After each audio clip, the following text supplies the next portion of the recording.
What up, Charles? Nothing much, brother. Happy Monday. It is Monday, right? Yeah, Monday the 18th. All right. Well, hello, everybody. Welcome. Very special guest tonight, Dr. Scott Miscovich. Pretty interesting discussions tonight I expect to have. Uh, but I hope you guys all having a great week, Charlie. I hope your week is starting out good. Um, yeah, yep. Hope I think, things go smoothly. Sam just said, I hope things go smoothly. Yeah, me too. I think it'll go smoothly. I think it'll be a good show. Dr. Tim Brown was on the spotlight, the Star Advertiser spotlight today. oh, Oh yeah, it was awesome, man. You know this guy because he doesn't have a dog in a fight. He has no political agenda, right? He just mm, answers the questions, and he made it very clear that we're doing much better. We're at 70% of our total population immunized, hmm and but the virus is still here. So he said he expects the numbers to stay this way and then eventually plateau out at a lower level. But he said we should be very careful about opening up all one time. We gotta hmm we gotta be careful. We gotta be careful. yep. He talked about listening to leaders talking about how everybody across the United States, the continent, is pretty much done with the pandemic. He said that's not true. He said the Northeast, the Northwest, there's many states that the numbers are climbing. And then he Mm, said, and then he said, and we must remember that those people come to our state. So he supports the vaccine, allowing the vaccinated people to come in. But he said his plea is for our state to reinstate the pre-travel testing. But you think anybody gonna listen, Charlie? well, it's hard to say. I mean, uh,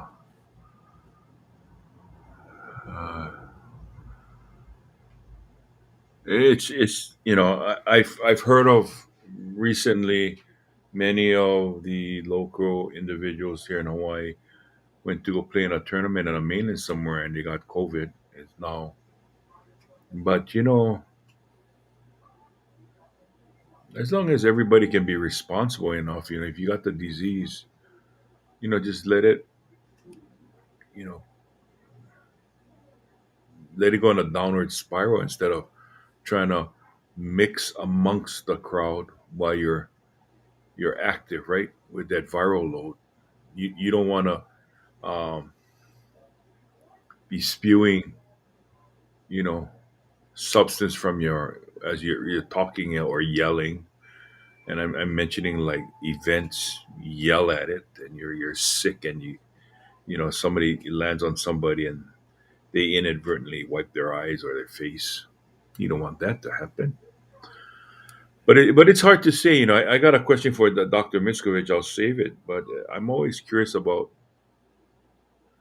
when the influenza first came on the scene years and years ago, right? Decades ago, might even be centuries ago. Who know? I don't know. At what point did it be considered? Well, we have the vaccine, not to worry, and downplayed it from there? Because it seems like this particular virus is not following in that path. It's going along, and it has a big warning sign affixed to the front of it. So no matter what it does, it can be just a small, brief, you know, passing, and it'll ruin somebody's life. You know? Yeah. So Yeah. Oh, there's Scott Miskovich. He's watching. I wonder if he knows he's our guest tonight. Sandy, I was at work all day today. I don't know how come you didn't see me. I was at work all day today. One of my coworkers says, I didn't see you at work today. Dr. Miscovich, are you in Yeah, the he'll be other coming room? on. Okay. he's, he's not in our waiting room. He must be at home watching, Yeah. trying to get the lowdown before he come on. Yeah. Yeah, we love Misco. We love Misco. He was away for a little while doing his thing around the world, but Yeah. he came back home. And you know, Charlie, he texted me and he texted you to check on you Mm. about because you had had your booster shot and he had read. So yeah, we love Misco, and always look forward, to him coming on because of his ability to just speak candidly. Another person that doesn't have a political agenda. Well, it good So makes it good makes him like Dworkin and like Jonathan Dworkin and uh, our great friend Dr. Kim from um, South Jerome, Korea, Jerome, yeah, from South Korea, is that they travel around and they address the issue not only here in Hawaii but also abroad. So that's why it's good to get their insight because everything might not be the same as Hawaii. So, and it may not be as exciting as Hawaii, but nevertheless, they gather the information. And I think it's good. It's good. Yeah, I saw you that briefly, one comment about the Maori mayor meeting with the so called anti vaxxers and thus getting COVID. But then the follow up to that was he took a test and he was negative. But, who knows what the story is right now. yeah. So, Sorry, I didn't mean to publish that or post that. My fat finger, as I was scrolling, had hit him for move him to the screen. I apologize for that. That was totally unintentional. But anyway, yeah, you know what Dr. Brown was talking about today because they asked him about those variants, all those other variants that he called flash in the pan. These variants pop up, and then the news puts it out, and everybody gets paranoid. He said there is one sub variant of Delta that we need to be looking at. That the literature is coming out now, but it's too soon mm, to tell. But the mu and the lambda, he said they didn't have enough. I forget what he called it, but there's a term to kick out the delta, and overtake delta. So delta is the one we got to worry about. Delta is the one, and here comes the doc. Boom, there he is. Hey guys, hey, how you doing, Scott? good. I'm prompt, man. Look at that time. Look at the clock Yeah, right now, man. I'm gonna try to be I 7 o'clock up and down. and we appreciate that. We Yeah. appreciate that. But Yeah. so and we respect your time as well. So we wanna.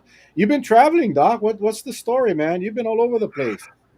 Well, we have some, Premier has some pretty incredible opportunities. And remember, I told you this. We've been offered these. I'm not advertising. People call me, but I just spent a lot of time down in New Mexico, which was my first kind of prolonged time. And I don't know if anybody's ever been down there, but um, Santa Fe, what a great place, man. What a great city. It's a capital and it's only 70,000 people and it's at 7,000 feet elevation. And then you got 13,000 feet mountains right next to it. And the people were, my flavor of it was people were really kind of laid back, similar to Hawaii. But onto the COVID stuff, we're Premier is running all of the schools in the entire state. And so we're doing, 130 some thousand students all throughout the state.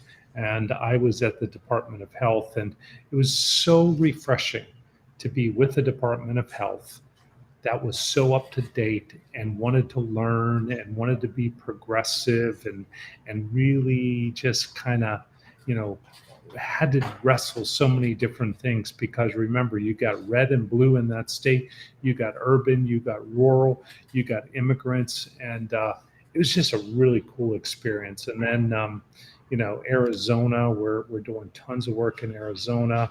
I mean, between those two states alone, I have over 1,200 employees, and and something I'm really really proud of. I just finished at the last part of the week. We are going to be doing the school testing for the Navajo nations. So basically, we're going to be going into the tribal nations for the Navajo, which is Arizona, Nevada, Utah, and especially in New Mexico, Arizona, Utah. And we're going to be doing testing right within the tribal nations, which I've with our relationship with the Hawaiian community here, that was such a special crossover because of the relationship.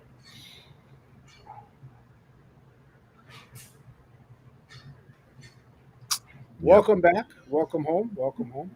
Hey Yeah. Doc, I gotta step out. I'm gonna leave you and Charlie alone for about 5 minutes. I gotta finish up this call, so I'm Okay. gonna just step out and can you entertain Charlie for me while I'm away? I can. Charlie, what kind of song can I sing you? Okay. No. Oh, okay. Well, anyway, You- good to have you back again. I told everybody, it's your kind thoughts, checking up on me. That vaccine. It's I made the not fatal. I made well, you can consider it in using common sense, and that is never underestimate um, the vaccine. And because I did a comparison. When I took my first two, nothing. So therefore, I thought, But man, this thing just crept up. It was about 9 months, 9 months separation since my last shot before I got this one, and it started off good. Then it slowly worked into a headache. Then it started to work slowly into a fever. Then the body aches. Then it chills. Then it just blasts you one time. But as I mentioned to you in my text back to you, I am still happy I did it, and it That's was right. because, folks, I've said this before. When you have many friends and you love everyone, you you don't know when they'll pop up to say hi, but you just want to be prepared, and you just don't want that damn virus to be anywhere between you. And so that's the reason why. And then, always we run into a possibility of running into our friends who are kupunas, right? And we Hmm. don't want anything happen to them. So yeah. Well, but then the other thing you got to really understand that I just can't stop emphasizing your chances by having that third vaccine. And I've had three now myself because I'm qualified with being in the healthcare industry. Um, your chances of dying, is now like 0.0003%, right? From Hmm. COVID. That's a pretty damn good reliability of knowing that you're going to survive. And I think it's fair to bring up something that I was sad to hear because I don't know, I've always held him in esteem, but Colin Powell Yes. passed today, and Yes. I've been asked about that a lot. But actually, it's sad for me because Colin Powell and my oldest brother were very parallel. Colin Powell had multiple myeloma, and that is a cancer of your blood cells.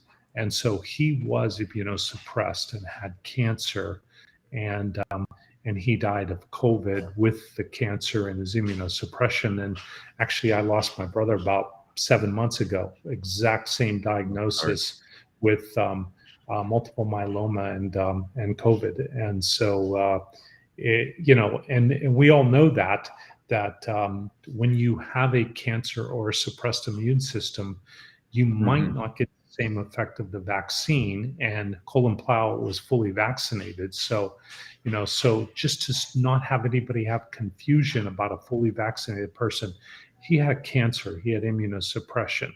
Now, one of the positions I've taken, and I took this internationally in my CNN time, and actually, this is one of the things that led Sanjay Gupta's team to reach out to me, is I was saying, just getting the vaccine alone when you're immunosuppressed may not be enough. I do believe that we owe the people who are at high risk and immunosuppressed blood test follow up and an analysis to say, is it working? Right? Mhm. Because, I mean, right now, I've had my third vaccine. You've had your third vaccine. Do you know it's there? Do you know how much immunity you have? Do I know? I don't know. I have no idea, right? And so I do think we're going to get to a point where we're going to have to start having an option to know that we are seeing the shots working, right? So Well, I've said this before and I'll say it again. I wish there was a way to test, when someone has COVID, if it's measurable to say, well, how much COVID do you have? exactly. Right now, we're just basically telling you you're positive or you're negative. Yeah. And, at Well, one point, if you're positive, okay, I understand you can be positive for a long time, but it might not be to the point where you have that load that you can share with somebody. So yeah. I would like to know, what is that cutoff point where you can take a PCR test, come out positive, but the likelihood of you spreading that is like almost zero. Okay. Actually, Charlie, I could Mhm. speak to that due to literally millions of tests. And this is one of those untold stories that there is a way that you manage it. And because I've dealt with so many high profile clients, we had to deal with it. Where I really, really had to deal with this was with the SEC, with the football conferences, and with the Mhm. sporting individuals. So when you get that PCR test, at first you're getting the concept, that we'll see is you're positive or negative. Well, what you then do from a provider standpoint is the only labs I deal with are ones that are really dealing with great machinery, and clinical diagnostics have it here. Is you then get a something called the cyclic threshold, and the CT value or the cyclic threshold is basically tells you how much virus, excuse me, um, how much virus do you have in that sample, right? And so it will range from a range of, say, 3, 4 on up to 40, right? Now, I don't want to confuse people, but it's an inverse threshold. When you're really spreading the virus, you may have a CT value of 6 or something. Now, okay, I'll get technical. We have an hour. So, what is a PCR, right? So, what happens is you get that sample, the swab gets put in the machine, and then what they do is they heat it up just enough that the little swab sample in its little container with that little medium, it goes happy times, and it breeds, and it just like goes crazy, and it makes more virus, and then they cool it down. So what that is one CT. They do it a second time, and the virus breeds. Then they cool it down, and they do it a third time and a fourth time. And so if it only takes 4 or 5 times or 6 times to identify, whoa, there's a lot of virus, you are loaded with it, right? Now, typically, the states determine the CT values that they want for positivity in their states. And then typically, we're looking at cutoffs 34, 36, could be up to 40. And so, what that means is you got to heat somebody's virus up 40 different times. And then you finally go, yeah, there's a little bit of it in there. Yeah, yeah, I see some. Well, guess what? Those people aren't contagious. They found it, but it took so much to replicate it, the chances are that it's not contagious. So everybody just got a PCR education there of what it means, and that's what the science is 40 warm, cold cycles where they keep taking you up and hopefully seeing exponential growth of that virus. So the answer really is that data is available pretty much all the time if you're dealing with a quality lab. In my case, I had to use it all the time because I would get anytime I had an asymptomatic player, because freaking SEC is a multi-billion-dollar industry, they wanted CT values, and if the CT values were above 36, they were like, well, we're not going to sit bench this player. This player probably got it a while ago or something. So that's a long-winded educational story for you to know that it can be measured. And unfortunately, at our state level, it's something that we're screwing up so bad on. No one ever even talks about it, and no one's pushing it at the state lab level to really understand that there's way more to a PCR than just saying whether it's positive or not. Okay. Well, I appreciate that, Doc. It's sometimes the curiosity gets the best of me because if you just look at it from a real layman's perspective, I'm around people all day, whether I like it or not. I see people coming through the gates. I try to stay my distance, but I try to use every precaution necessary, right? I'm Oh, here. No, and I'm then, here. okay. So, folks, Dan. I guess what I'm trying to say is, Dogs had to pee. Sorry.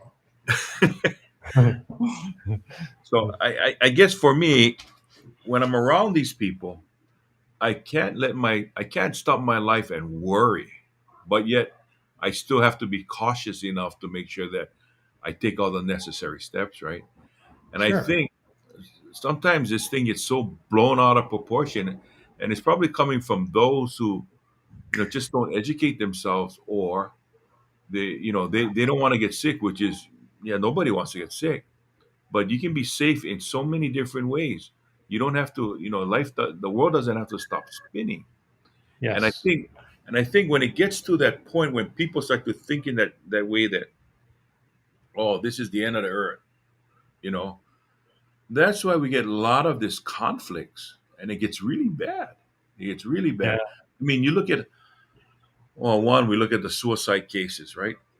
Especially now in schools, the amount of suicides that we're hearing about. I mean, in our generation, Doc, in the '60s and '70s, it was a prevalent thing. Now it looks like just teenage suicide is just taking over. I mean, it's crazy.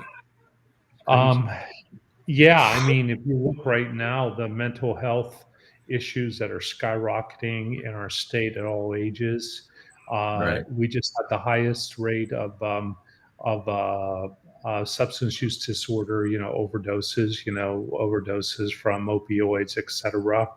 I'm sure if we got really solid data, we would see that alcohol substance use disorder is skyrocketing at the same time. And what I can say, guys, and Charlie, it's just and the listeners and Hmm. viewers. I've said this to you again and again and again. We have to quit focusing solely on the deaths, right? Deaths are Yeah. tragic, they're horrible, and what we had our third maternal death today. Mom delivers a baby and dies after delivering a baby. That's just ridiculous. It's so horrible. But with the number of deaths that we have, but you look at the total number of cases, you look at the massive number of hospitalizations we just have had, we have not conceptualized as a world what the long-term effects of COVID will be for the people that survived it. There are going to be so many people in our state that are going to be disabled for life, and there will be a percentage who are going to die next year, and die the Mm. year after, and die the year after, and die the year after.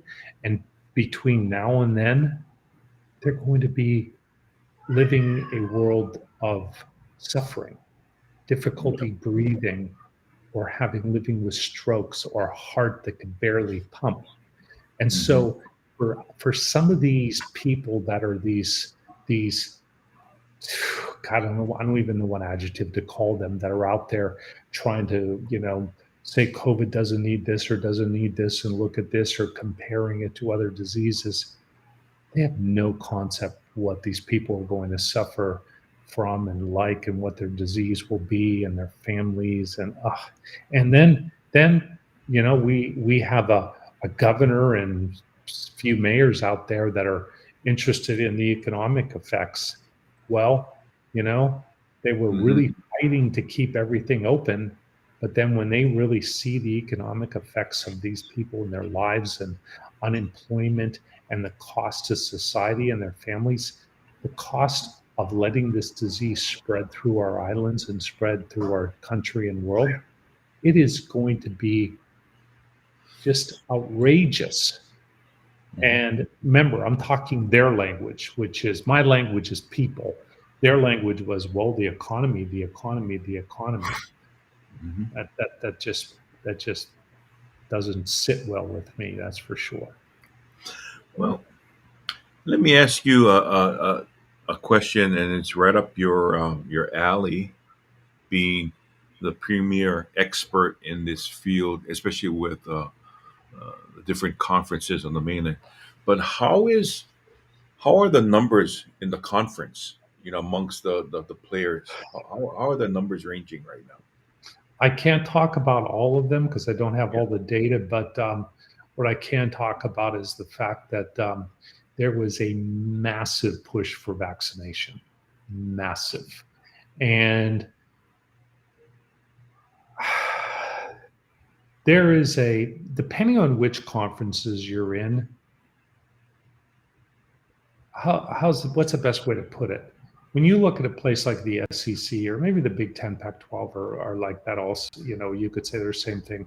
These are the premier. These are the people that are up there, and these guys are probably been playing since they were 4 or 5, and a lot of them, a hell of a lot of them, are thinking that this is their career, that they're going to be playing on Sundays, right?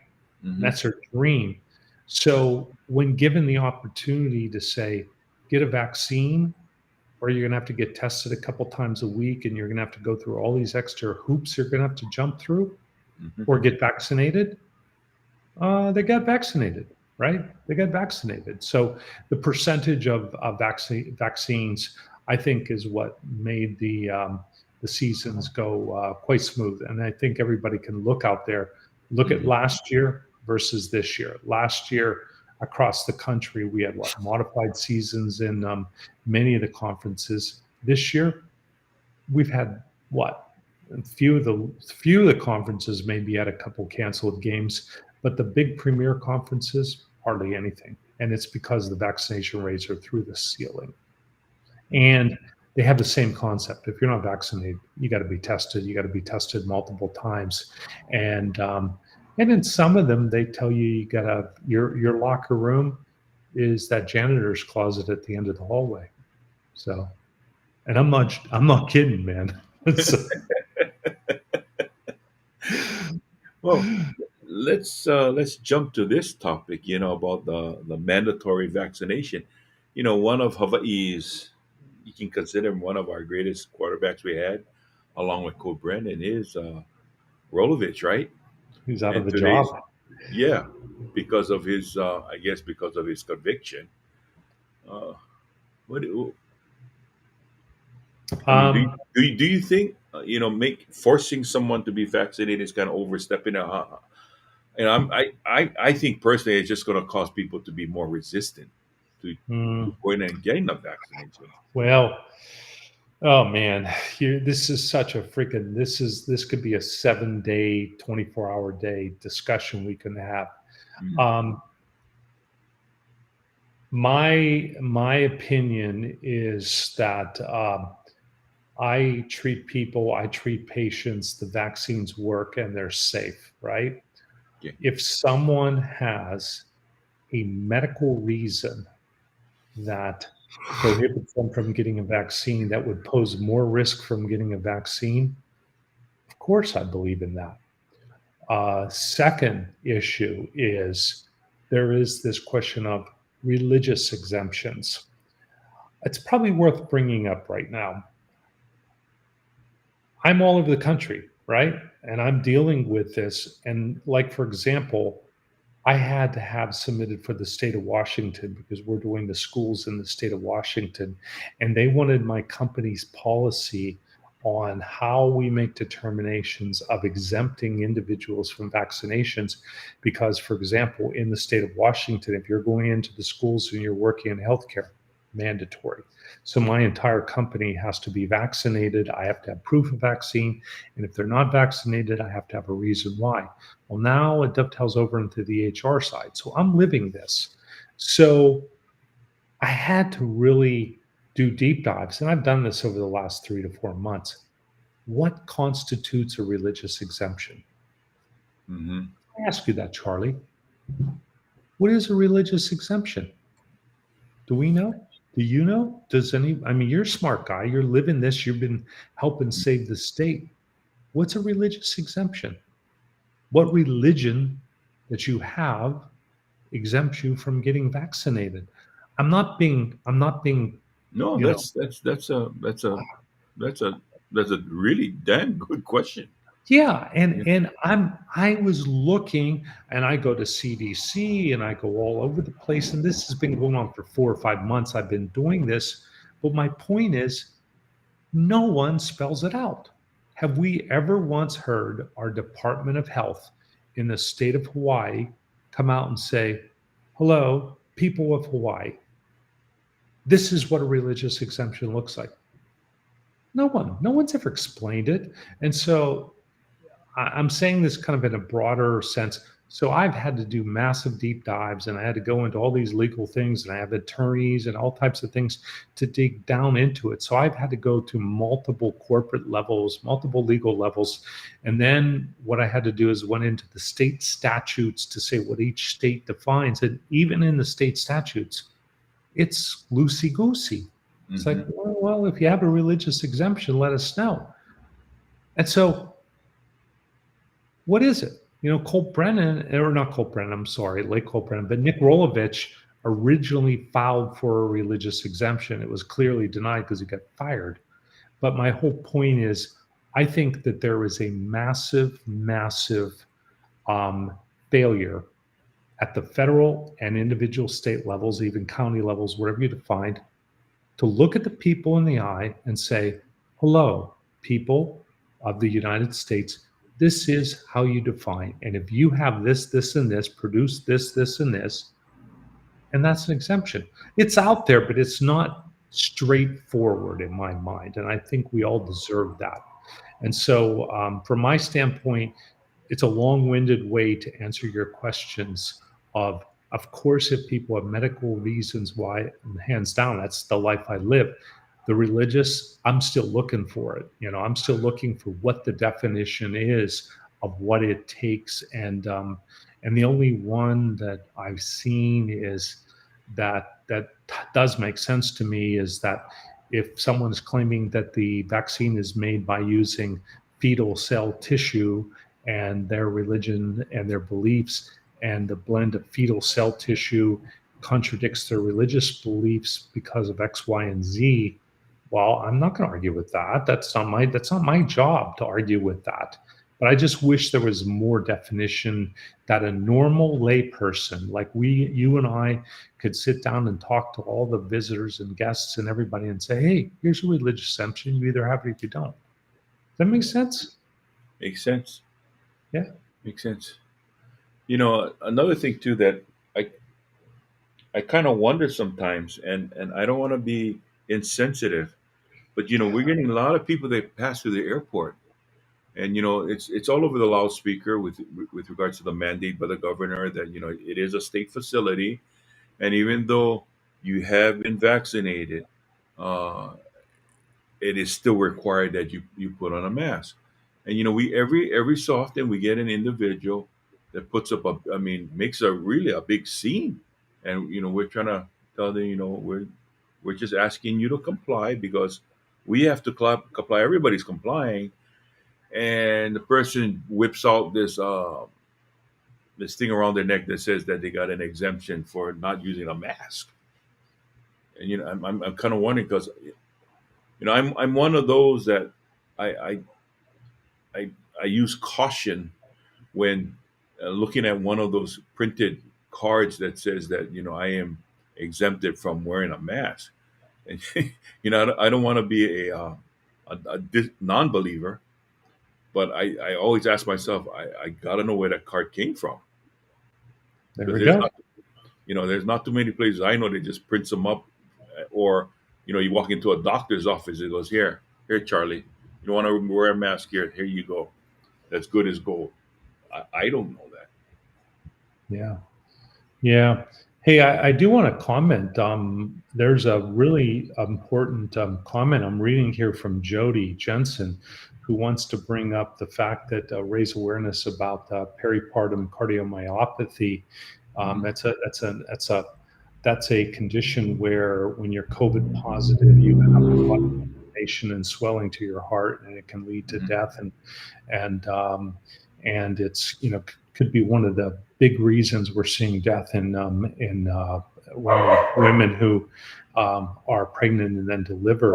And again, this is another reason, as she brought up in her post, to get vaccinated when you're pregnant. We now recommend vaccinations for pregnant women, and it saves your lives. And again, I want to highlight a tragedy today is we did have an announcement that we had the third woman die after delivering. Oh, so So sorry to hear that. yeah, that's so sorry to see something like that. Can you imagine if it's preventable and you're pregnant and you've got family and you're just thinking of the joy to have a child and you get COVID and then you deliver your baby and you die. That is, that is just devastating, Yeah. devastating to think of. So Well, yeah. I do want to ask you, um, and I know we're covering kind of a lot of subjects in a short period of Well, time. It's like we're on anytime. we're firing on all cylinders. Yeah. But you texted me and told me that a study has shown about mixing the different vaccines, right, or boosters, that it'll have a higher, it'll kind of yield a better um, Yep. efficacy rate. What can you explain to the viewers about that? About that, what you've discovered? Yeah, I again, this is I'm still doing my CNN time about weekly, and so I'm really, really staying involved with worldwide data, nationwide data, and I'm in these departments of health dealing with really great level leaders that are really giving me confidence that some of the states are really on top of this. And we had the first major studies released. Now we had data that has been going on. We know there's about at least 5 major studies and more that have been going on that looks at combining the vaccines. Okay, real simple. Today you caught me in my teaching mode. Hmm. mRNA, messenger RNA, that's Moderna, that's Pfizer. It's basically deals with one of the little messenger cells to hit part of the RNA.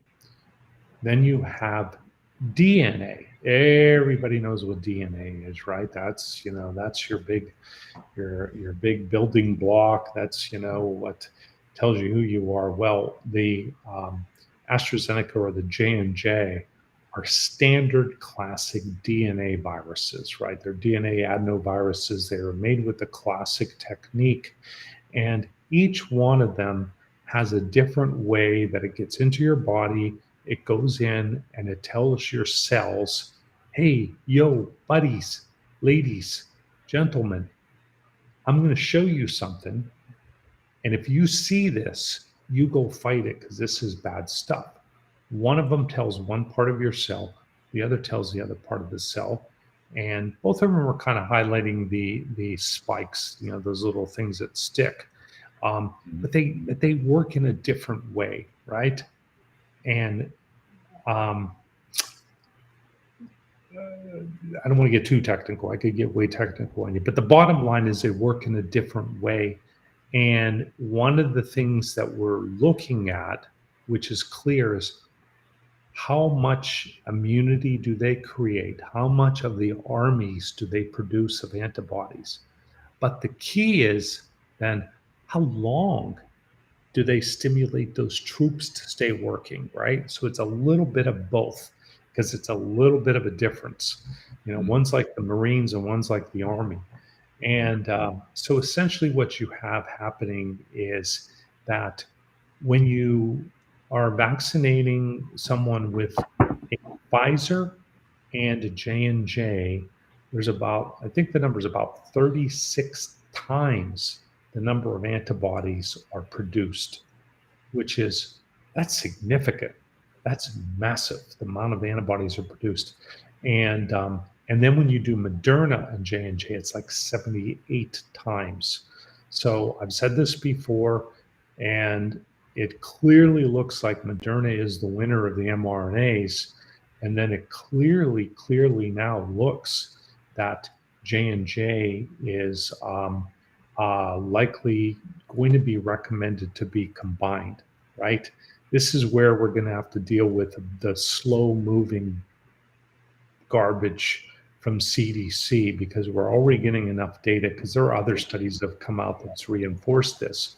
But the bottom line is, if I had to project, if I knew what I knew now, right, just today, I would have said everybody in the United States get one Moderna and one J&J, right?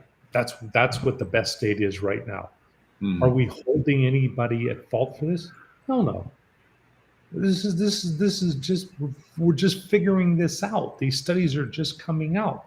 And then the other thing we have to look at is, well, what does this look like 6 months from now? Who knows? We don't know.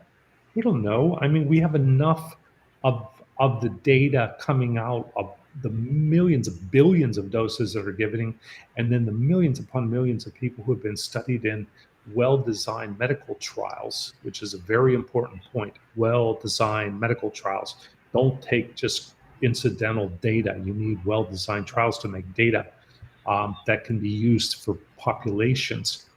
That right now, it looks like we're going to be ultimately moving towards dual vaccinations with dual medications.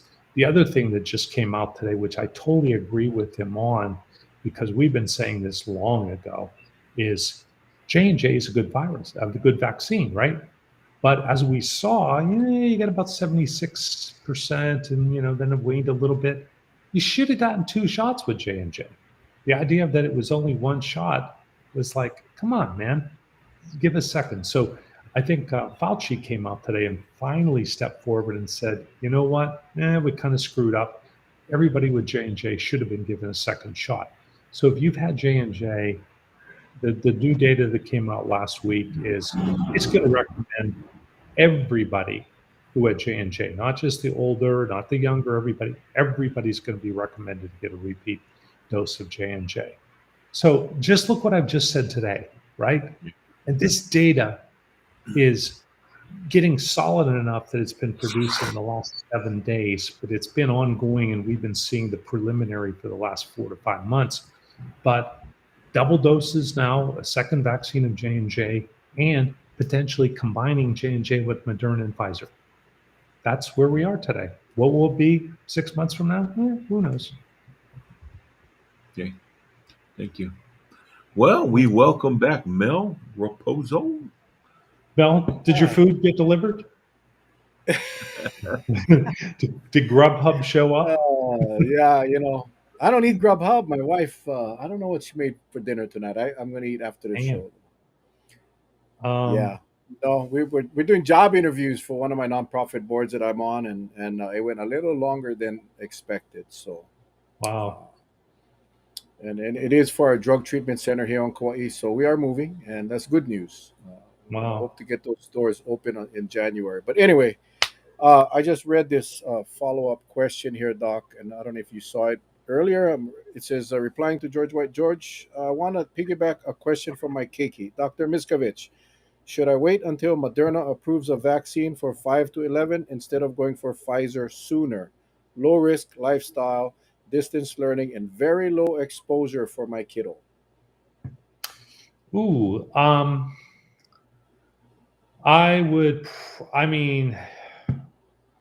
and no risk factor. The child's not overweight, no asthma, anything like low that. risk. Yeah. Yeah.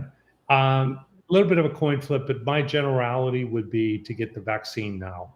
I would rather have the protection now because I can tell you what's going to end up happening. There's 2 points why I would recommend it now.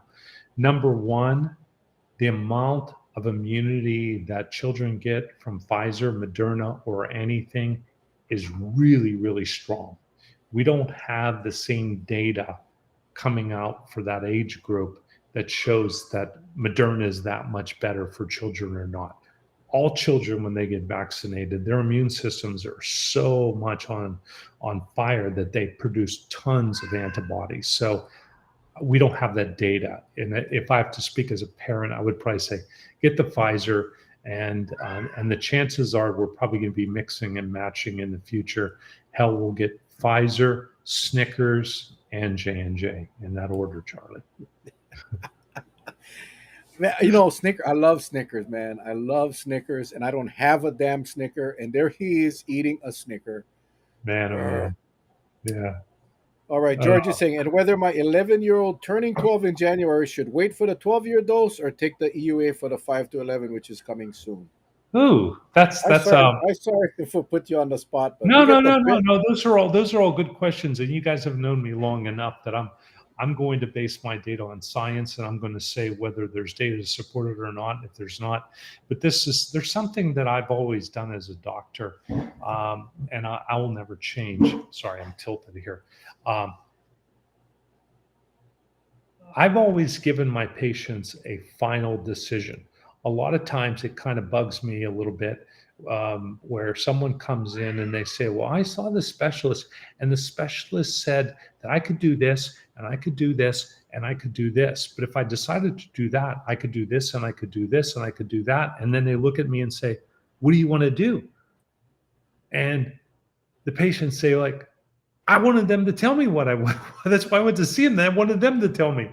But, you know, this whole medical legal and this hedging, at the end of the day, I think you want the doctor to maybe explain what your options are, but you want them to look at your eye and say, hey, you should probably do this. Or if you're my family member, this is what you should do, right? So, anyways, long-winded way to say that the doses you're going to get when you're younger are going to be reduced versus when you're 12, they're going to be higher. And I think it's so close.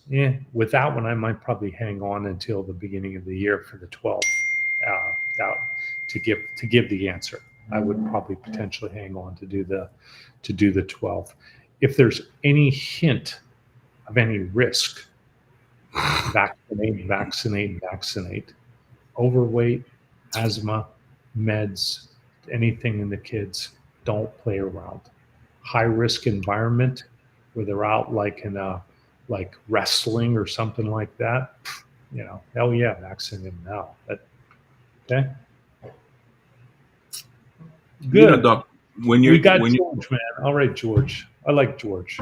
Yeah, so when we got an age difference that defines the dosage. So we're looking at 5 to 11, then 12 and above, right?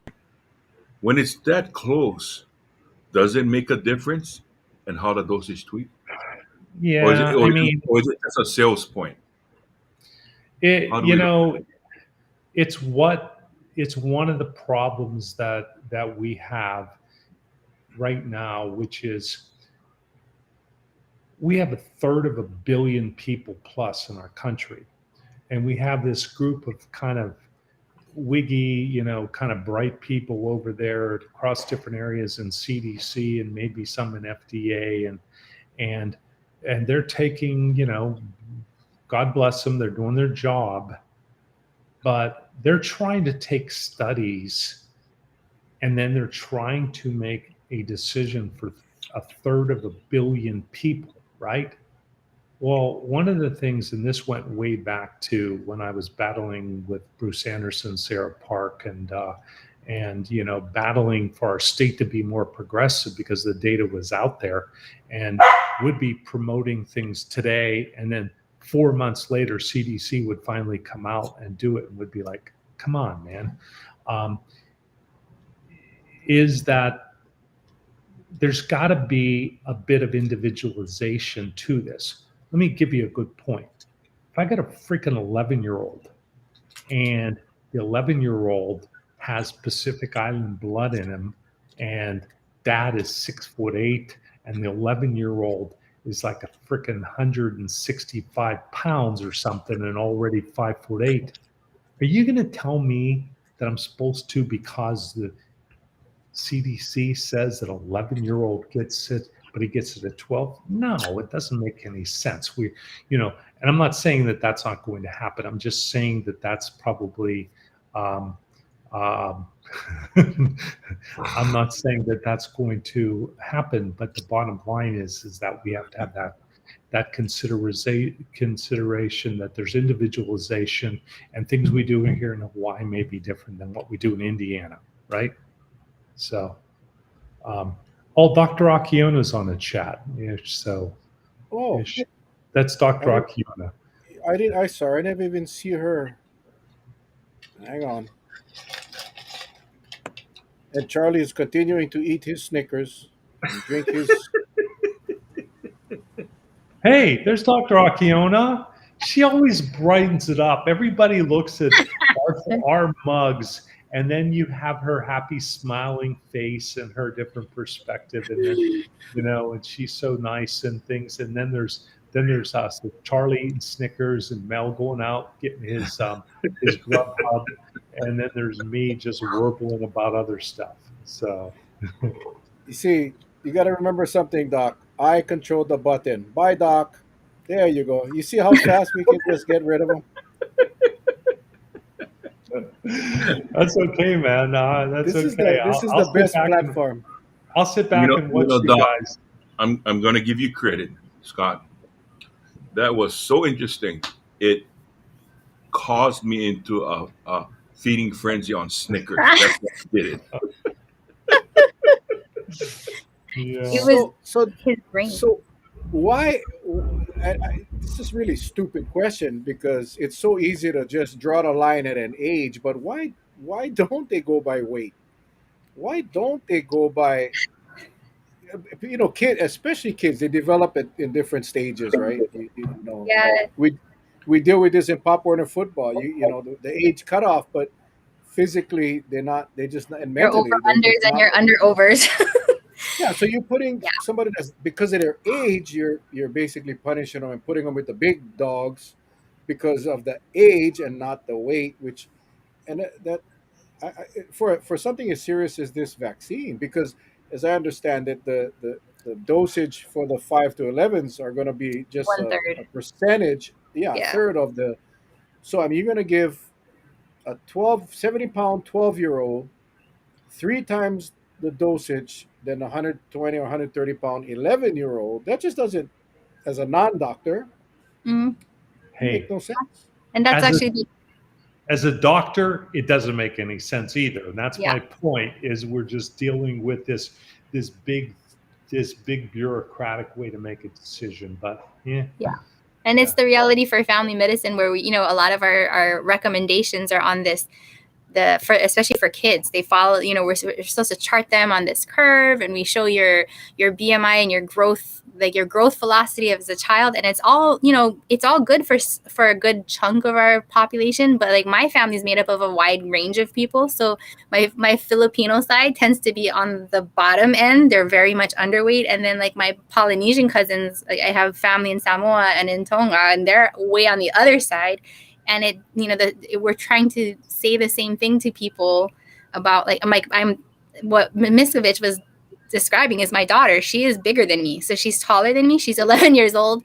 She's 130 pounds and she's 5'4". So, I mean, her best friend was like a foot shorter than her and is 12. So, I mean, we have to kind of deal with this daily when parents are coming to me, because we put in our pre-orders already. So those pediatric doses are going to be coming soon. And these are real questions. I think even somebody in your guys' chats, I think they were like, well, what if my kid's going to turn 12 in a few weeks? Like, do we do the low dose, or do we do, I mean, this is just as kind of bewildering for regular people. And so, it's just, I think like what Dr. Miscovich was saying is, we try to give you guys the advice we would give our own family, or for me, like my own daughter. So she lives in a household with a lot of risky people.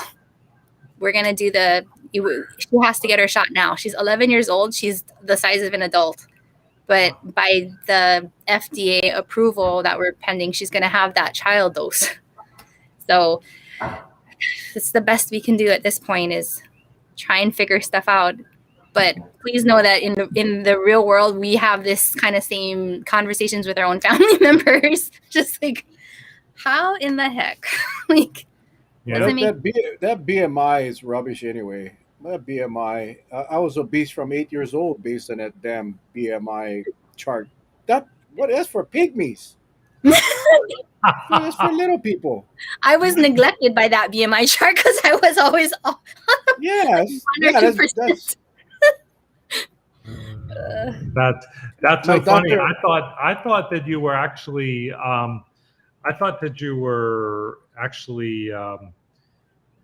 referring to the real data on it, because the BMI actually was first developed back in the 1800s, and then it was modified in like maybe the turn of the century, and it was never really brought up to scale, and we just accepted it, we as healthcare, and it's only in about the last 5 to 8 years where modern healthcare is starting to question about, really, like 25.5 BMI and I'm overweight, really, and when it doesn't make any sense. So yeah, BMI is it's so passe, it's so much in the past, and we base so much data on it.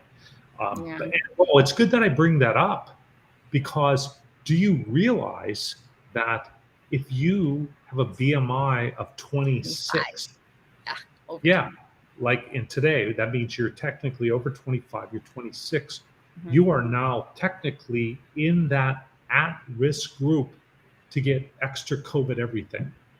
You get extra vaccines, you get them sooner, you get everything. 26. For God's sake, not even 26, and I'm like, for God's sake, I'm as healthy as I've ever been, and they're telling me, So, anyways, Do you have a sliding scale BMI? Because I don't think you can use BMI when you're like in a like Samoan population. I mean, a lot of them are huge, but and you're doctors, so you see them, and you I bet you that many of them are in good health. It's just that they're big. So, and alternatively, we have some so with normal BMI that are unhealthy, and so they're talking about the different, like, now we talk more about like where fat is distributed, and that you can actually that we shouldn't be using these kind of broad-based measurements that weren't actually relevant to the people that we're applying it to all the time. And I think that was one of the common things in Pittsburgh, because in Pittsburgh, I think, what did they used to call it, a Pittsburgh unit? It's like, shucks, I don't think I was even one, but they would measure people by like 150 pounds or something like that. That was one Pittsburgh unit. So it'd be like, she's 3 Pittsburgh units. And they really did say that, different regions of the country were built differently. And so when we were trying to kind of make these messages across the board based on these measurements, they're like, this don't make sense. And then they would look at me and be like, it don't make sense for her, it don't make sense for him. And and I can't take that same kind of mentality into the field and be measuring seriously, my brother and my sister, we're really small, and the rest of our cousins are really huge. So it's just within one family unit. It's ridiculous. Well, my last checkup that I had, based on the measurements that I have right now, they say that I'm underweight, and a lot of it was they took the measurement of my right pinky toe, and it was just too small. They said I need more weight. So I'm glad I got small pinky toes. Who's your doctor? This is something that I'd like to meet this person. I need to go to that doctor. My doctor is Chinese. Yeah, I think maybe that guy was a comedian. You just didn't know. Yeah, he never go to the doctor. He went to the candy store. He went to the candy store. Yeah, my doctor is Chinese. I love my doctor. She's about 4'11", about 85 pounds. She only eat vegetables. She she's in top shape. She's a sweetheart. But she shows me a chart and it goes by height and weight. Yeah, you go wherever you cross, that's your BMI. I'm Hmm. obese. That's wrong. Because it's not that my weight is too. It's my height is too low. Yeah, yeah, yeah, yeah. I'm under height. I'm not overweight. I'm just too freaking short. Okay. No, wait a second. If I recall, you are a really big Steeler fan, aren't you? And we won yesterday. Yeah, we Yeah, we had won. a good game. But see, I was a little upset, but you have an exception because you have Steeler units going yes. for you, so you're healthy as can be because Absolutely. you Steel have the right curtain. number of Steeler units going. Thank Yeah, you very they really much. did Thank teach you. me that you're not, you don't have to worry about the scale. It's a Pittsburgh unit. You just got to understand what that translates into. They're going to And win you the know, Super Bowl this Mel, year. a lot They're of going to win times the Super Bowl. you got a good doctor, Mel. It's just that when they crossing, that cross section of your height and weight. It's just too bad she had a pen that just ran out of ink, so the thing never connect the lines. I think that's what might have happened. The four of us, when we get together, we do have this thing now where we start to diverge into a little bit of comedy and humor and a little bit Yeah. of broadening of the topic. I think we're trying to lighten up the subject because last time I think we were Sumo. picking sumo. We were picking Yeah. Charlie Sumo, And I name. watched, and he didn't dress up. Yeah. Who? So Who, Charlie? Yeah. No, he's going to dress up when we have our concert. That's when he's Oh, going the concert. Okay, I missed that Yeah, part. and did you see Konishki come on? Yeah. Okay, Konishki and Charlie is going to have a battle. He's going to have a battle. And did It's you hear gonna what be Konishki said? We're gonna put Mel right in between us. that's called like a A s'mores. sumo sandwich. Sumo Yeah, sandwich. or something, Sumo man. Holy sandwich. cow. No, not even Yeah, worry I about mean, the BMI. I'll be flat. No, it'll God, be a Yeah, I'll be sumo flat. bee. Like a Kunishiki. mutsubi, it'll be a sumo bee. Yeah. Oh my God. No, Yeah. I actually had a lot of questions for you, Doc, but Go ahead. because I stepped up. No, I don't want to re-ask questions that are. I know Charlie is really good.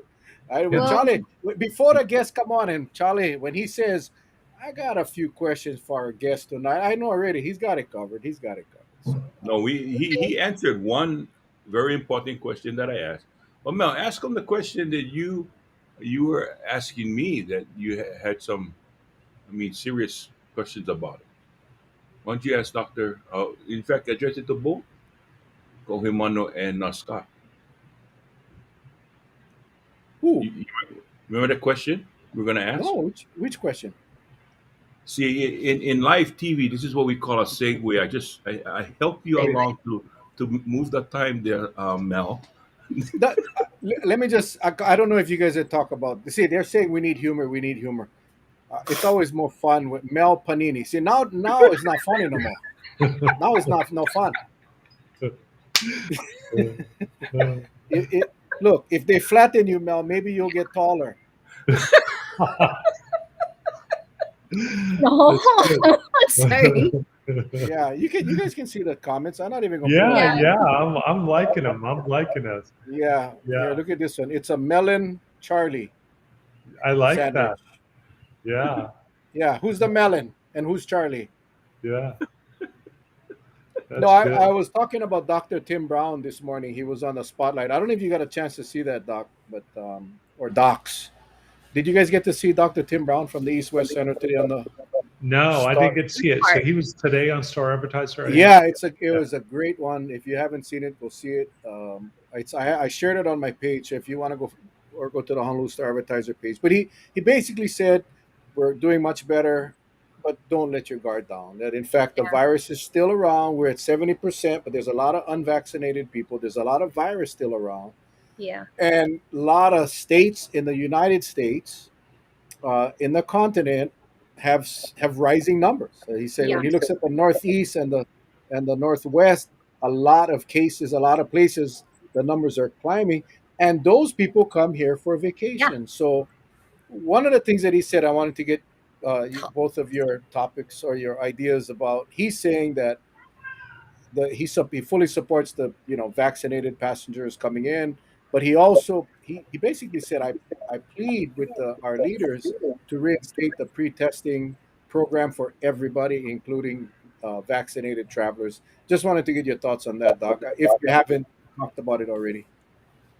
I can make a comment on it, and actually, I completely support it. Actually, in my CNN time, I'm actually my last couple CNNs are on CNN International, so they're asking me about U.S. and worldwide, and I completely concur. So basically, what I have stated is that, if you really watched the Delta, it came out of the south as it came through, and then it kind of rose up, and then you hit the mountain west areas, and then you went up, and now it's crawling up through the northeast. It went up into the Dakotas, etc. And in some of those areas, it started to decline. What we're predicting right now is, because you're still dealing with, say, if you go in the south, I mean, there's still counties down there that are 35 and 40% vaccinated, right? And there's a lot of them, right? Okay, so what is the commonality? Those people hang together, right? They go to the same bars, they're hanging out, their friends, their family, their kids are hanging out. So we are pretty much guaranteeing that there will be a mid-January through April second peak that's going to come as people go into the indoor environment. And it's going to be broad across the United States, and you will see it very predominantly, probably measured more focally targeting the lower vaccination rates. And you'll probably see areas in the coasts, and the areas that are well vaccinated won't be as hard hit. They'll get a little bit of a peak that will go up, but they won't. We're not going to see in the vaccinated areas anything like we've seen. We're going to see some rise again, but it will be another bump, but the bump's not going to be as big as what we've seen. But we still could see quite significant disease in the low vaccinated areas. And you may now get to the point where you may have a couple counties in Missouri where they'll have really bad disease, and then you'll have 5 counties that are more vaccinated where it won't be as bad. That's what we're going to see across the country. And then in Hawaii, I think we're going to see the same thing, but it's going to be focused on the south part of the Big Island. Only Dr. Akiona could speak about the fact that she's out there every day trying to not make that happen. Or Waianae or Wahiwa or some of these areas might have a little more peaks in Hawaii, but I don't think we're going to anywhere near as the amount of spikes that we have. Now, that being said, that means that these people from the mainland will potentially be coming in with disease.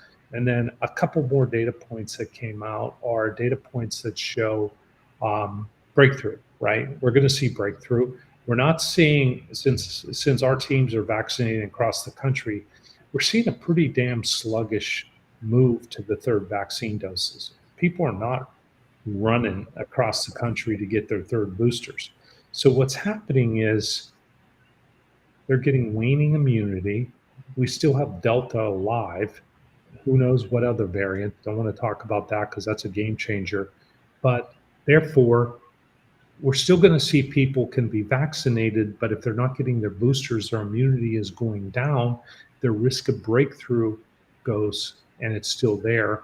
And then the final study that is important that's come out in the last 10 days, they are still really shedding a lot of virus. Again, we've had to repeat it again and again over the last 2 weeks.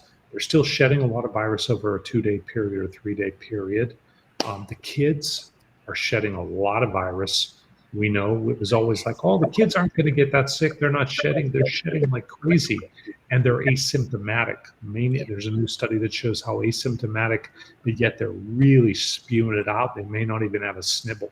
So anyways, I babbled. I could give you all the data on all these studies, but I would agree with Tim Brown. Tim's brilliant, and I totally respect Tim and his opinions. Yeah. Yeah. Here's a question. Here's a question for Well, both of you doctors.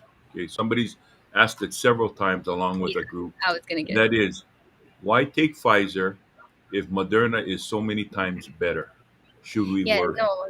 So I think like what I'm comment, and I get these questions because we're vaccinating all around the county, right? So we have I try to tell people, so the reason why I tend to kind of like Pfizer is because you get protected quicker. So a lot of the cadence that we're doing our rural routes follows the Pfizer, because when we look at the actual technology, so the technology itself is great. So between Moderna and Pfizer, their technology is good. There was this idea that like Pfizer in and of itself has this long history of developing a lot of different things, and they have kind of the strength of the pharmaceutical kind of research and development slash just history behind them. And Moderna is a fairly new company. They are utilizing that same mRNA thing, but in my brain, so if I were to take out the urgency of the situation, like the timeliness, and we need to get the kids we need to get them protected quick, then the 3 week, so it's 3 weeks between the two, and then 2 weeks later, and you're good. I actually liked Moderna better because they seem to be thinking more about the global population. So when they made their product able to be stored at not ultra cold, we can distribute it further and wider. We don't have to be near cold storage, like a really high tech kind of facility. It felt like when they were testing things, they were kind of using more real world, like thinking of the poor parts of the country, the poor parts of the world. So, I mean, I think both of them, when you look at the data, they're very good. I also liked that because they were fairly new, Moderna tends to pivot quicker. So, they were already thinking, how could we make this easier for the third boosters by maybe we can combine the flu shot and the third booster together, which is, to me, is just being practical, and it's being more efficient with limited resources. I wasn't getting that kind of feeling from Pfizer. So I think that from a technical perspective, that Pfizer is going to be a good product, like no matter what. They've got years behind them. I have Pfizer in me. I believe that I'm protected.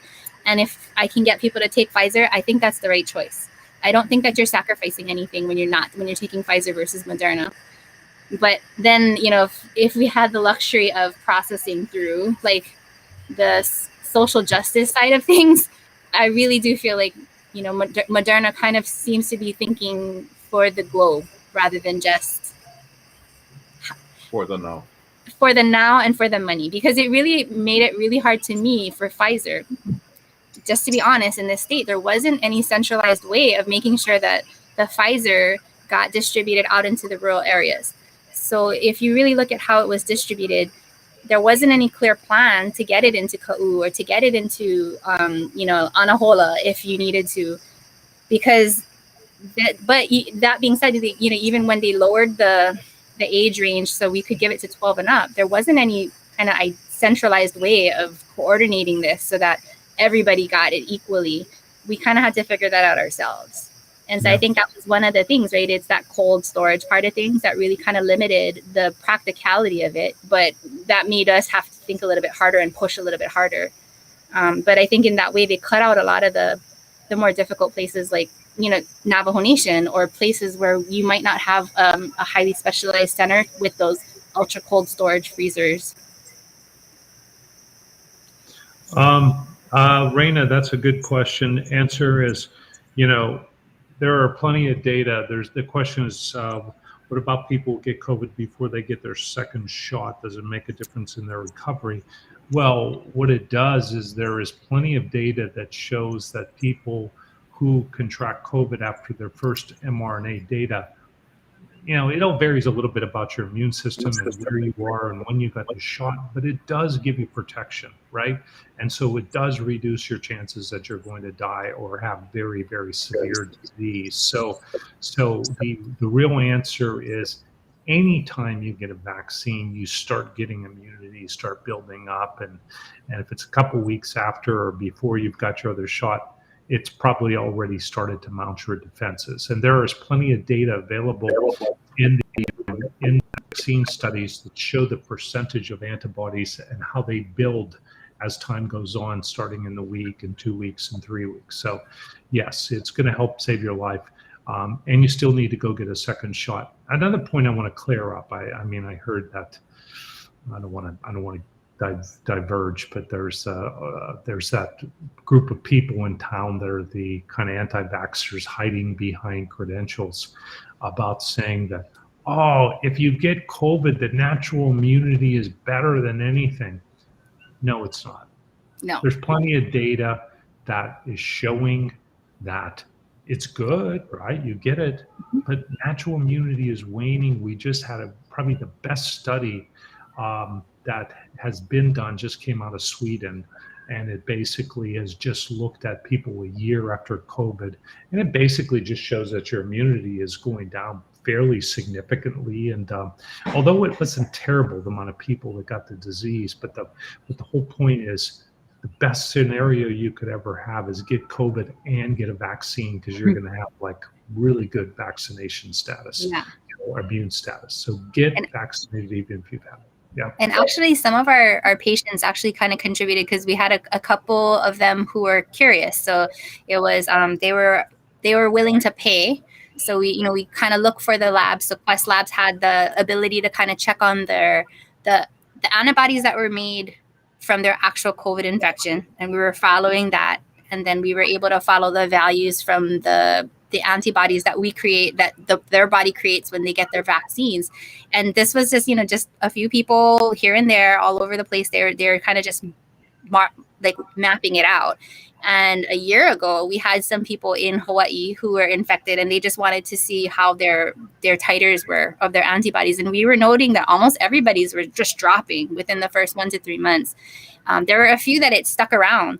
And the thing that we can say kind of safely is it never correlated with directly with, oh, if my symptoms were worse, I had a better immune response. It didn't, we couldn't predict it. And so that was one of the questions I think somebody had asked about, if I didn't get any symptoms when I got my booster, does that mean it didn't work? No. So I tell people with all of these vaccines, we're turning on your immune system. We're revving your system a little bit. And we cannot predict if you're going to have a fever, or if you're going to be fine, or if you're going to have a little allergies. I tell everybody, you take your Tylenol, your ibuprofen, drink a lot of fluids, get some rest. But if you are fine and you have no symptoms, it doesn't mean that it didn't work. And we cannot predict really clearly that you have high levels or low levels. And it never correlates with how symptomatic we get. Unfortunately, it's just, and so, the reality is, as Dr. Miscovich was talking about with Charlie earlier, Uncle Charlie, that, in the future, we probably will be checking titers to see if our levels have remained high enough to be protective. These are blood tests that I think we should be kind of considering for certain people that immune suppressed, like with Colin Powell. I mean, he was fully vaccinated and maybe his immune response wasn't as strong. Other people in similar situations have been asking for this test. And just so you guys know, it is available. It's just, it's not as easy to get. It tends to be a send out. We have to go to specialty labs, and we should talk to your physician about it first. But it does exist. We've had to track it. Let me give a little bit of a science, because I don't know, I'm in the teaching mode today. I don't know why, but this is one. I'm a visual guy too, and I got my hands here not for a reason. I'm just leaning my chin. But here's one of the reasons why, so people can understand. When you get the COVID infection, the antibodies created, we've all seen the virus. You got the big round part, and then you get the little spikes coming off of it. See, I've had my hands here the whole time waiting to do this. No, just kidding. So you got the spikes coming off of it. So when you get the infection, this round part is protein, and it's the large protein structure with some lattice inside. And it's the biggest thing that your body sees. And so your body then sends antibodies to attack the protein, right? Well, the protein is like the mothership, but the little spikes are what stick on you and what create the disease and what really you need to get off of. So what the mRNA vaccines have done is they have created antibodies that find the spikes, and they just go and they grab those spikes, so those spikes are just disabled and they can't stick into your respiratory system. So there's two different mechanisms that are going on, and our science was able to figure out, and especially now the Delta came up, which is so damn sticky, is get the those little prods before they can stick on you. So that's the difference. They're attacking two different things. So simple. And then I saw a question about like mixing and Like matching. Hilo lanes healer lanes. told me the more I felt it. Well, I Hilo wonder if lanes. Isn't Hilo lanes a bowling alley? it is, but that's where our team vaccinates there. Oh, I okay. think I we're was a trying to little reassure confused. you. Yeah, so that's one of our sites weekly. It's a if you feel it. I mean, I tend not to educate that way, but it might have my RN was there, and I think Yeah. it's proof that it's working because I tell people we're revving your immune system, we're turning it on, and we're giving it. Somebody had asked about mixing and matching, like where can I go for other? So I think I had discussed this with my team because nobody actually applied for an EUA for this particular thing, so they're just going to give us an expert recommendation at some point within the next probably week, and they're just basically saying, if you find yourself in this situation, to providers like me and Dr. Miscovich, if you find yourself in this situation, this is what the experts would recommend. And so essentially, it's going to be something that you're going to have to, I would recommend making sure that you're talking to a doctor about. This isn't going to be something that they're going to just, at this point yet, make a blanket statement that covers everybody. That's what the ACIP was saying. So it's an immunologic group of people that kind of talk about the vaccine recommendations. That's what they mentioned. And then I think somebody asked if the boosters are recommended, they're not required to be considered fully vaccinated. You are already fully vaccinated. That I just on the side. Sorry. Yep. Yeah. So remember, it's boosting your immune system. This is one of these things that actually they pinged me on one of my last CNNs about this. This is worldwide, where one of the questions why they're not seeing a lot of push to people getting new vaccines or third shots is they're like, well, if I need to get boosted, and if that's not working, thinking that boosting means it's not working. Yeah. No. No. It's like pushing it higher. It's making your force field larger, stronger, and more broad. And just like we get flu shots and we get boosts in our tetanus shots or that kind of stuff. We have to keep pushing our immune system along to be safe. So We always get a lot of questions about mixing and matching and where should I go, where can I go to get a booster. I saw a lot of your questions tonight. People, I would ask, please contact your PCP, your own medical doctor, because everyone's different, and we hear different. Dr. Libby Char says stick with what you got Yeah. initially, but that's not what's being said by many others. I'm not going to sit here and say who's right, who's wrong. Ask your personal physician, your doctor that you go to see. If you don't have a PCP, we got the community health centers with Dr. Capono guys here that you can call and get and talk to them about the medical questions. I what I did want to say was I want to bring the two of you back on one night and we just do a Q&A. So we Okay. will just do a Q&A because there are like tons of questions. A lot of them are good questions. Sorry. We just that dog saw you in an aggressive behavior and started really defending you by wanting to rip me and Charlie apart. Now watch. Now Dr. Miscovich is gonna call his dogs now. And we're gonna have, He's sleeping. He's like yeah, snoring. my dogs are already sleeping. I think I'll But this way, what we can do is we can ask our viewers to private message myself or Charlie with questions that we can send Yeah. ahead of time, and we can have a really organized. Because I'm going dizzy watching all these comments, and I know. Yeah. there's you guys can see them as well, and I appreciate you, Doc, picking up the questions as they come in. But we just do a Q&A. We do an hour of Q&A, and we can do that at your convenience whenever. We bring you back as soon as you guys can, because there's a lot of questions and a lot of confusion. And Dr. Tim Brown today talked about it almost like, Doc, are you got a cat too? Well, this I, is I I thought there was something in my Snickers because I thought you said dog, and he's bringing on cats. I went, Huh? Because the dogs are sleeping. They're Dogs getting are their sleeping. Yeah, I mean, my So dogs have cat. been on now, and the cats are all up, and they're all running around and Wow. you know. Oh my Nocturnal. God! You Nocturnal. got a zoo, man. You got a zoo in the I Miscovich do. Valley. I'm me. You know, animals. I love animals. So you know, I have dogs and But, cats and Oh everything. but no. Dr. Brown touched on everything that you just talked about tonight about the waning immunity and the hesitancy of getting the booster because people are Yeah. feeling comfortable, and that we need to get boosted. I'm not sure why. And again, I don't want to open up a whole new half-an-hour debate, but why is it so bad to say, yeah, you're going to have a booster every 6 months? You may have to have a booster every year, as Yeah. long as COVID, as long as Delta is in our area. Yeah. The second, your booster isn't going to be the magic booster that keeps you protected for the rest of your life. As Yeah. long as this virus is running around, like the flu shot, you may Yeah. have to get an annual immunization. Yeah, and So, that's how I've been trying to explain it to people, because I will tell you that there are a small amount but pretty zealous group of the third booster. So I mean, when they heard the Pfizer came out, I had a lot of Moderna people who are just angry at us. And the thing is, I gotta follow rules. This is like we're one of the federal providers of this vaccine. I gotta follow what they're saying. And right now, it's that if you're Pfizer, you get boosted with Pfizer. If you're Moderna, when it did get approved last week, we boost you with Moderna with actually half the dose. So it's a lower dose for the Moderna booster than the Pfizer. Pfizer, same dose 3 times.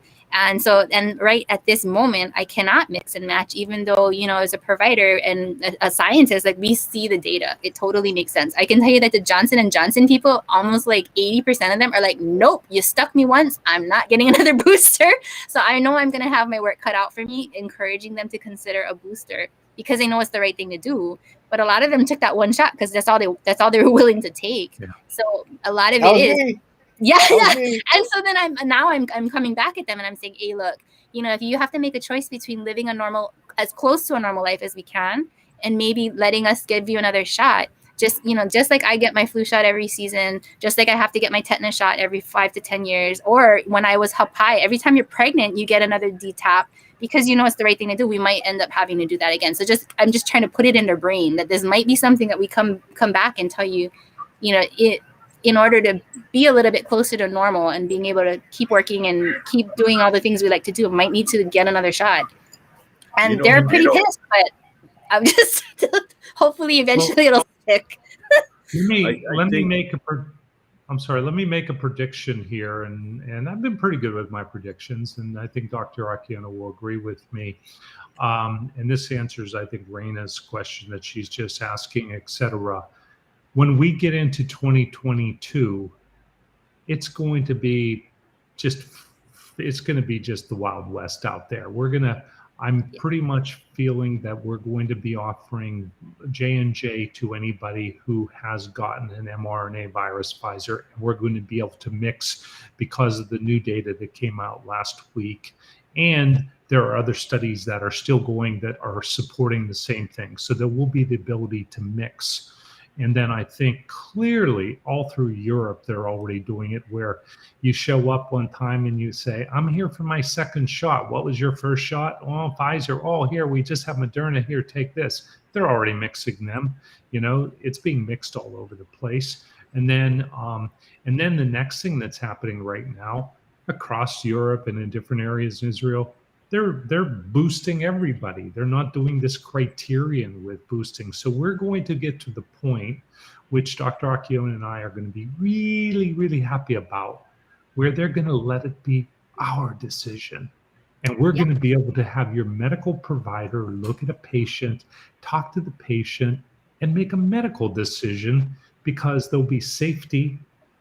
They're safe. And then we just get to say, no, hey, why don't you take this one because of this reason, because of you, and et cetera. So that's probably what we're going to end up seeing.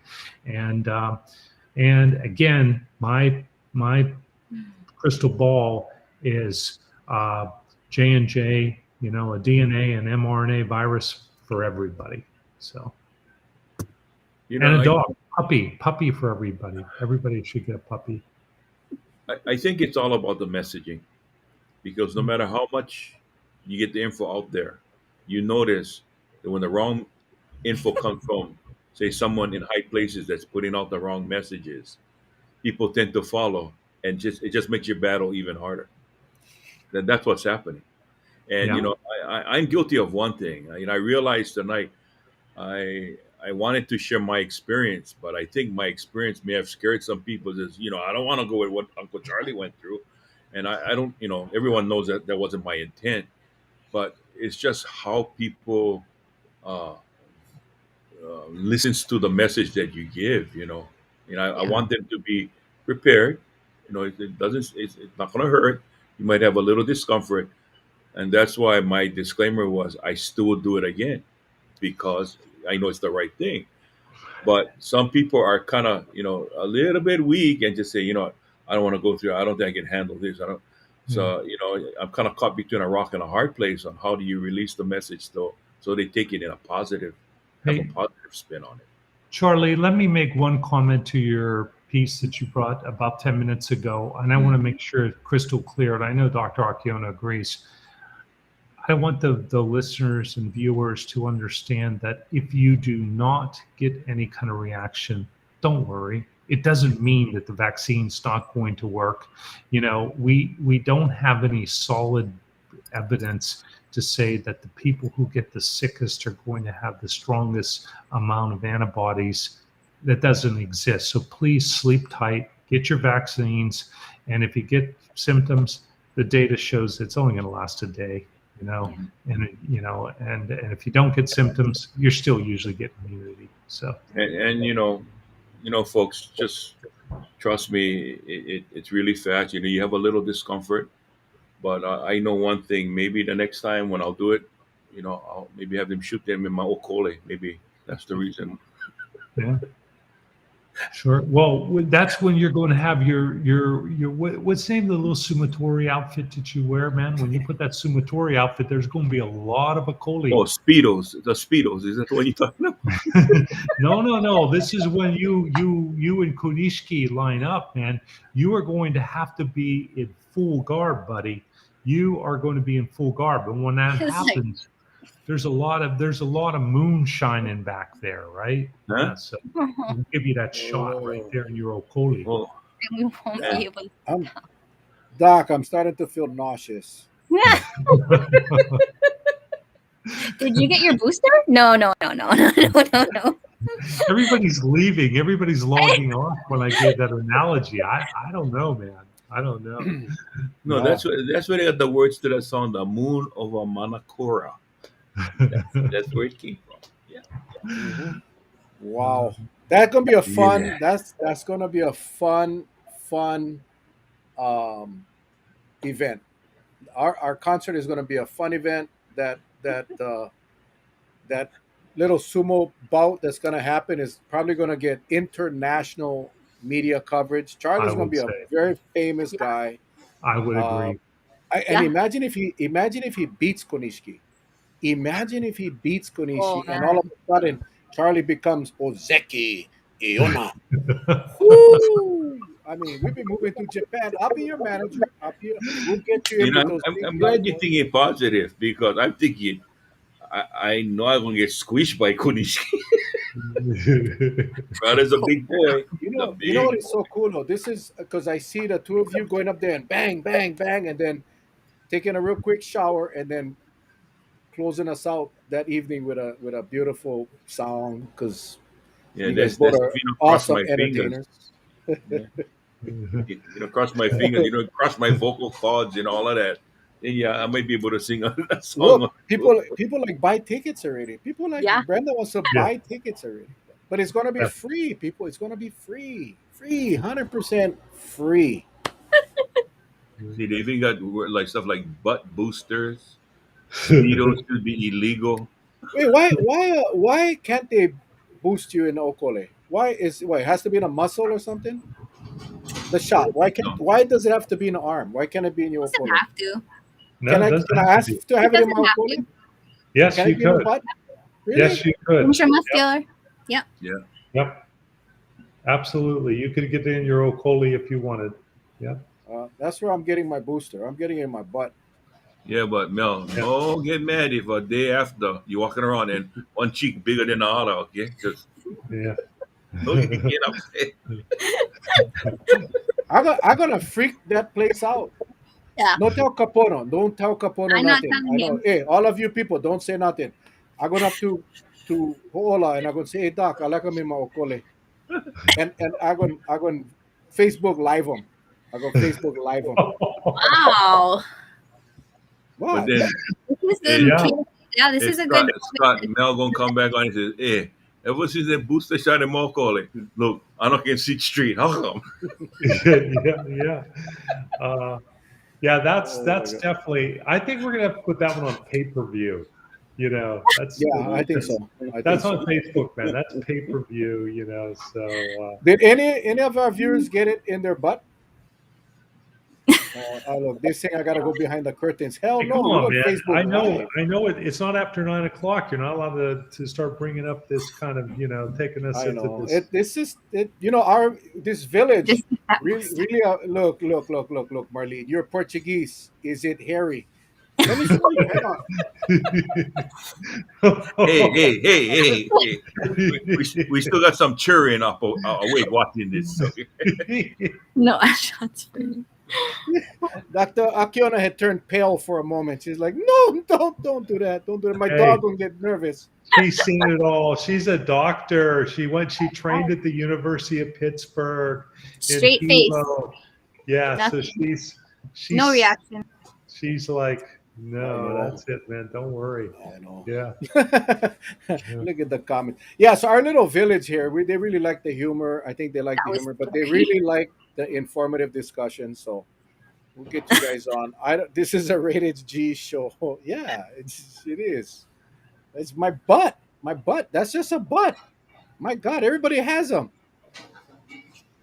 Look, in China they also do rectal COVID swabs. No. Yeah, they do. Hell no. Yeah, No, they no. do. I mean, I believe that, but that ain't for me.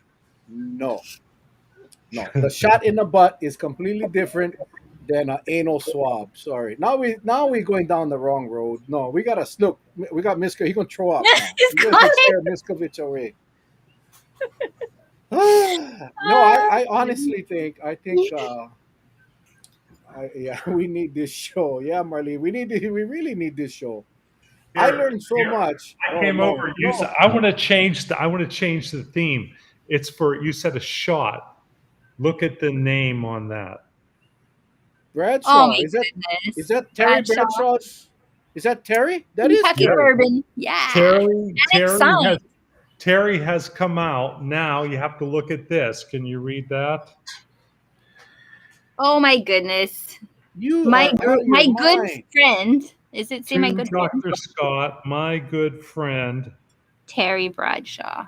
Terry Bradshaw. Oh Well, man. I don't know how we're going to do this, but because That's your shot. I'm showing you that. I'm going to give you a well, shot of it. I'm gonna show you something. Hang on. I don't know how we're going to do this though. Let me see if I can. Can you? There's some. That's my stands for my camera. Look at that. Oh, there Can you we see are. that? Oh cool. Look at that. You can barely see it, but that's a gold pen Terry Bradshaw autograph helmet with a certificate right in the back. Oh Yeah, cool. I can't drink it, but what the hell? That's pretty cool. That is cool. That is cool. That is cool. Okay, hold on. But I gotta go. Is that his whiskey? Hmm. Did he go get drunk already? He's putting it back probably before he gets in trouble. No. So I'm not, since we're doing our Steeler since we're doing Oh our no. Steeler one-upsman on that one. I'll have to pull this one up. It's going to take me a while to get with it because I got my Terry Bradshaw because I went down to Terry and I gave him his COVID test when he was in the islands, showing Ah. all his COVID vaccine. So I got to hang with Terry, and basically Thanks for the I got- invite.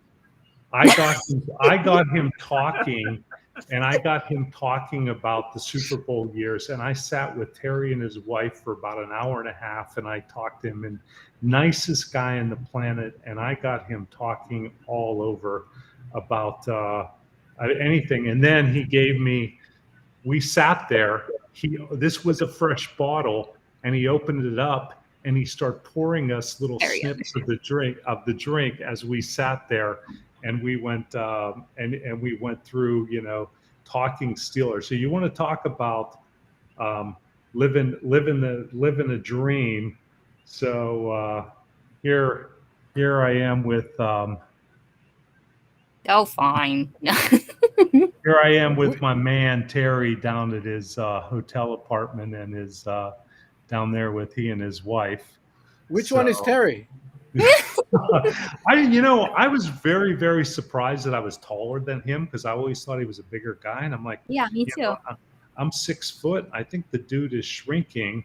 Now, okay, since we're doing Steeler stuff, I have to show you this one. Dr. Akiona may know this one, but these were my two Steeler highlights. And I'm sorry, I'm not bragging. I'm just saying, if you're a Steeler fan, you'll know how important this is to you. Did you see Polamalu got one of the Seahawks fans to take his jersey off, give him the jersey, and then he gave him a terrible towel? That made me feel good. Wow. In my closet, and this is true, I have a Polamalu helmet. Polamalu, not Polamalu. Polamalu. I said Polamalu. Okay. I don't want to piss off Troy Polamalu, because he hits very hard. He hits very hard. Yeah, I have what you have. I have one of his helmets signed in my closet, and then I got to show you this picture, because this was my all-time sports moment. Oh, here it is. Uncle Charlie, show him your snickerdoodle. Franco. Oh, Franco. See that one? Yeah. Now he's a big dude. Look, he's taller than me. Yeah, and he's a big dude. And so I had the pleasure, and this is right when COVID started, I spent and celebrated his 70th birthday. That's Franco and his wife and I. And that was I did not cut him off. What I did not cut him off. I swear. He's all excited. That's for calling Troy one Polo Mahu. That's what you did, brother. You call him a Polo Mahu. Troy watches this every night. I don't know, bro. No. We lost. We got him on. He pushed the wrong button. He pushed the wrong. Jealous. Yes, I'm jealous. I actually have a Franco helmet. That's about it, though. I got a bunch of cards. But yeah, I would love a Troy autographed anything. I mean, I love Troy Polamalu. That guy is a beast. He's an animal, and he's a really nice guy. That was the poster that was over my daughter's crib. Was the one that it was a poster of him, and it's like what the world is covered 70% by ocean or something like that, and the rest is covered by Troy Polamalu. So I'll send it to you. That was like my favorite poster. So. Well, I did not cut him off, Sam. I did not cut him off. I don't know what happened. I don't know what he did. He I don't must know. have pushed something. Either that or, like I said, the NFL had just banned him. Yeah. Yeah. So anyway. Okay. Yeah, it's guys. We went way beyond. I go find out from you and Misco when you guys are available. We want to get you guys back on as soon as possible. Wednesday we have Ikaika Anderson on. Okay. But we can get you guys on any other night. We definitely. I think it's good to have you guys on just to answer questions and of course have a little bit of fun. He drank the bottle. Marian said he drank the bottle. He must have. I bet he took a couple shots and he had actually collapsed. No. No, I mean not that collapse, but he had passed out drunk. Wow. So we'll one of your most We'll get you guys on. We'll be back. It's good to have some fun. I don't know about Charlie. Are you okay, Charlie? Okay. I thought he was sleepy. One of our most enjoyable shows. The next one gonna be better. I'm over here texting Misco. I says, brother, what happened? I know. I'm over here texting him, brother, what happened? Yeah, I don't know what happened, but he did disappear. That was not me too. I promise you, I did not touch the button. I did. I actually brought him back to the black screen. Yeah, I don't I know what saw happened. that. Hmm. Well, what I thought I saw is when the thing went out, I thought I saw you doing this, like pressing a Like button. I It was wasn't. pushing. Yeah, Oh, no, Oh, no, no. oh, okay. Yeah, no, thank you. I no, I actually enjoyed. I enjoyed tonight. It was fun. It Yeah. was. So we'll get you guys back on maybe hopefully this week. Hopefully this yeah. week if you guys can, and then it'll be a Q and A. It'll just be a Q and A. Any closing Got thoughts, Doc, before we head out? Any words of advice No, for our I viewers in mean, the village? well, one thing, I mean, Uncle Charlie, thanks. I actually think it's good that people hear your story because I think, you don't have to feel bad that, maybe some people think they might scare them off. So I think hearing an honest story from people that they trust, it kind of helps. And so because then they don't think that we're only showing them the good stuff or trying to only tell them good stuff. I think, we try to be honest. And so a lot of people have been we've been trying to talk through this concept of, like, for the local people, it's like you don't have to pick tradition or us. You can get vaccinated because I do believe that, like, if the LEE were alive today, all the ones that set up all these trusts for us, like Lili Uokalani Trust and all of these like programs, they would have wanted us to benefit from all the science and all the research and all the best medicine, and they would have brought it back to Hawaii and they would have made sure their people got it. So I think, as much as possible, it's just kind of just reinforcing the idea that you don't have to be afraid. Just get your shot, and we're turning on your immune system. But if you don't get any symptoms at all, it doesn't mean it didn't work. Just go get that shot, because even though 70% of the population is vaccinated, that's not counting any of the kids under 12. So there's kind of still a big, big, big vulnerable underbelly. And as we go into the holidays, we're hoping to take care of that. But it's going to take a lot of education, and that's actually where everybody can help, is just kind of talking to your friends and family, and then encouraging them to get good information, including the reality that some people might actually get sick, might not feel good, but it's totally worth it. Absolutely, absolutely. Charles, Well, I'd like to say thank you to Dr. Akiona, the lovely Kauhimanu from the Big Island, along with Scott Miscovich, wherever he's at, that brother of ours. Thank you so much. To our viewers out there, it's always great to be on and having um, those in the field. When you battle this COVID, I mean, you got those that do the research, then you get those who are in front of the camera that can speak about it, and then you have those who are in front of the camera but who actually pound the beat every single day. And we are fortunate that we had two of them with us tonight, and you get a really good insight of what's happening. You get a really good insight. But I think Dr. Akiona said it the best, that there's still a lot more to do, because she's on an island that is so big, and there's so many regions that are untapped, and there's people that live there. As for me and what I went through, I only say I am so glad I had that experience. Would I go through it again? You bet. Because if it means making my resistance even stronger against this terrible, terrible uh, virus, I'm all for it. Because I think I speak as a grandpa. I want to make it until my grandchildren are all grown up. I mean, that's every grandparent's dream, to make it to when all the kids, grandkids are grown up, and that's what I want. I don't want it to cut short. My dad died at an early age at 58, going to be 59. My mom lived till she was about 73. So right now on both sides, the genes aren't that great. So there's some factors against me, but if I do everything that my medical team tells me I need to do, I'm going to do it. So I don't need COVID knocking on my door to speed the process. Okay. If it's time for me to go, I want to go on my own terms. I don't want to go because of COVID. So I hope you folks take that same take that same approach too. We can have a long life. We just need to be safe. We just need to be safe. Mel? Right on. Thank you, Doc Akiona, Misco, wherever you may be. I have no idea.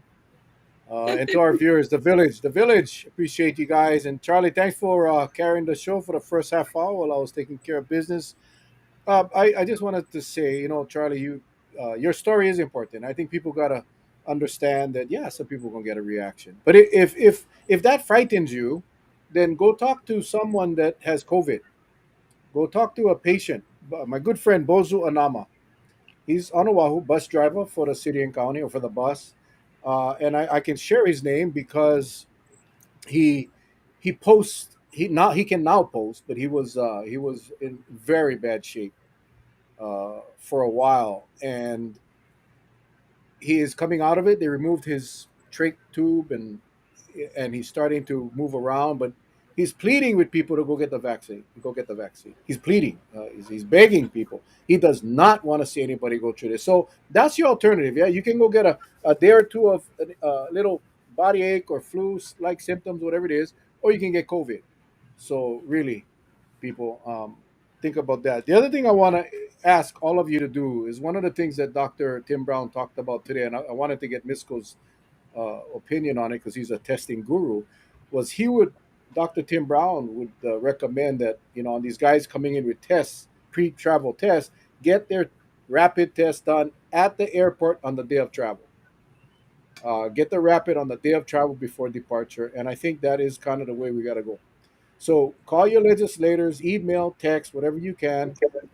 Governor, lieutenant governor. I think he blocked me on his phone, so I cannot reach out to him. But for all of you that have a relationship, that's what we want to do. Because as we are reaching this good area, this good point in time, we want to make sure that we keep our state safe, and that means making sure that keeping out as much virus as possible. So with that, guys, thank you for your patience and your attention.